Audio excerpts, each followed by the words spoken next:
যারা জয়ী হবে তাদের কাছে প্রত্যাশা হচ্ছে যে ম্যানিফেস্টো তারা দিয়েছে নির্বাচনের আগে, সেই ম্যানিফেস্টো গুলো খুব ভালো ম্যানিফেস্টো, সেগুলো যেন পরিপূর্ণভাবে এই 2 বছরের মধ্যে করবার চেষ্টা করে, না শেষ করতে পারলেও অন্তত শুরু করে যায়, যে পরবর্তী যারা এই সংগঠনের নেতৃত্বে আসবে তারা এই কাজগুলো নিয়ে এগিয়ে যেতে পারে।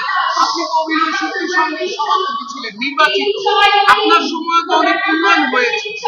আপনি কি ডিরেক্টর গিল্ডে যখন আপনি অভিনয় শিল্পী সমিতির সভাপতি ছিলেন, অনেক দলের ডেভেলপমেন্টের সাথে সংযুক্ত ছিলেন, এখন ইকুইটির একটা ফান্ডও তৈরি করেছেন আপনি ওই সময়। তো ডিরেক্টর গিল্ড নিয়ে আপনার আর কি কি পরিকল্পনা? আমি ইচ্ছা করে এবার ডিরেক্টরস গিল্ডের নির্বাচনে এসেছি।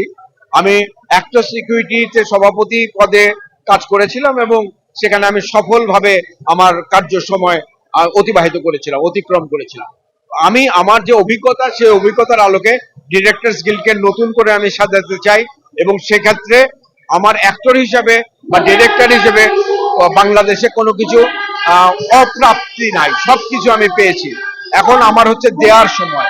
আমি ডিরেক্টরস গিল্ডের জন্য আমার সময়টাকে দিতে চাই, আমার মেধাটাকে দিতে চাই, যাতে ডিরেক্টরস গিল্ড বাংলাদেশে যতগুলো এরকম প্রতিষ্ঠান আছে তার মধ্যে 1 নম্বর প্রতিষ্ঠানে দাঁড়াতে পারে। ধন্যবাদ। নির্বাচন অংশগ্রহণ করেছে, নির্বাচিত হলে কি কি ধরনের পদক্ষেপ নিয়ে আপনারা? মূলত এখন যে জিনিসটা আছে আমাদের, সেটা হচ্ছে যে আমরা 100% সংগঠিত না। আমাদের প্রথম কাজটা হবে আমরা সংগঠিত হওয়া এবং আমাদের সংগঠনকে সুসংগঠিত করে শক্তিশালী একটা সংগঠন তৈরি করা। যখন এই জায়গাটা আমরা তৈরি করতে পারবো, তখন আমরা একে একে আমাদের কাজগুলা সারবো। প্রথমত বিষয় হচ্ছে যে আমরা যে ডিরেক্টররা আছি, এই ডিরেক্টররা কিন্তু আমরা সমাজে কোনো মূল্যায়ন পাচ্ছি না। আমাদের অনেক ডিরেক্টর আছে তারা বাসা ভাড়া পায় না, অনেক ডিরেক্টর আছে বাইরে গেলে কেউ মূল্যায়ন করে না। আমরা আর্টিস্ট বিদায় করে, ডিরেক্টর কিন্তু আমাদের সেট থেকে বিদায় হতে হতে 1টা-1.5টা বাজে, রাস্তায় পুলিশ ধরে, সেখানে আমাদের কার্ড দেখালে কোনো কাজ হয় না। এই সমস্ত বিষয়গুলো যাতে আমরা আমাদের সম্মানটা নিয়ে আসতে পারি, এটা আমরা প্রথম দেখব। এইটা যখন আমরা করব, এটা করা শেষ হয়ে গেলে পরে অটোমেটিক্যালি তখন আমাদের টেলিভিশন মিডিয়ার যে বদনামটা আছে, সেই বদনামটা ঘুচে যাবে বলে আমরা বিশ্বাস করি। কারণ হচ্ছে আমার যদি পেট ভরা থাকে, আমি যদি মনের মধ্যে শান্তি পাই, তাহলে কিন্তু আমি ভালো প্রোডাকশন তৈরি করতে পারবো। সুতরাং আমাদেরকে সেই সুযোগটা দিতে হবে। আমরা সেই জায়গাটায় নিয়ে যেতে চাই আমাদের সংগঠনকে। ভাই আরেকটা প্রশ্ন, এখন তো অনেক তরুণরা আপনাদের সাথে নির্বাচনে অংশগ্রহণ করেছে, হ্যাঁ, তো সেই তরুণদের কাছে আপনার প্রত্যাশা? এখন আমরা যদি তরুণদেরকে না নিয়ে আসি, তাহলে ভবিষ্যতে কিন্তু আমরা লিডারলেস হয়ে যাচ্ছি। এই জিনিসটা মাথায় রাখতে হবে কিন্তু। সুতরাং আমরা তরুণদেরকে আমরা নিয়ে আসতেছি আমাদের সঙ্গে ওরা কাজ করবে।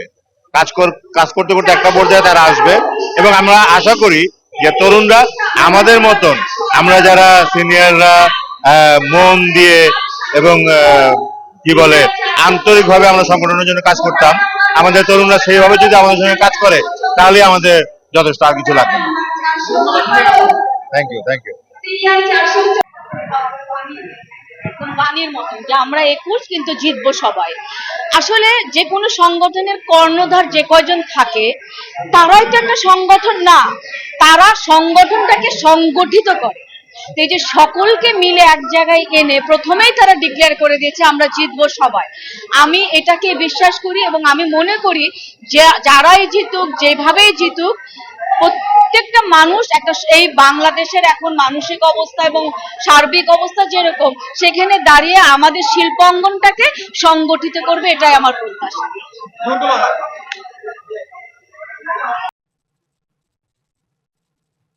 নতুনদের কাছে আপনার প্রত্যাশা কি? নতুন যারা নির্বাচনে অংশগ্রহণ করেছে তাদের কাছে আপনার প্রত্যাশা? নতুন পুরাতন বুঝি না, আসলে যে জিনিসটা বুঝি সেটা হলো এখন যারা এই যে নতুন শব্দটা ব্যবহার করা হলো, তাদের পালস যেমন অনুজোড়া বুঝবে, অগ্রজোড়া সেটাকে সামাল দিবে। সুতরাং মিলেমিশে একটা টিম হওয়া প্রয়োজন।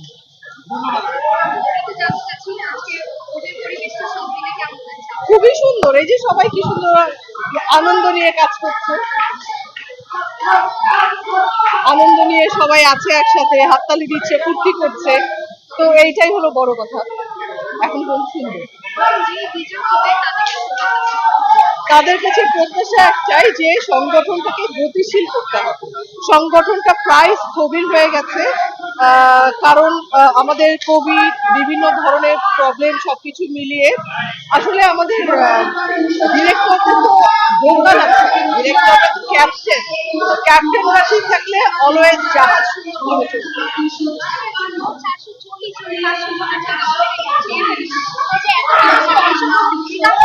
চলবে। এই যে সুন্দরভাবে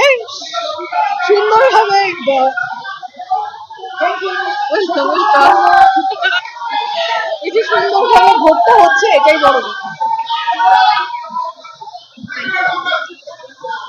বাংলাদেশের সবচেয়ে শক্তিশালী সংগঠন হবে।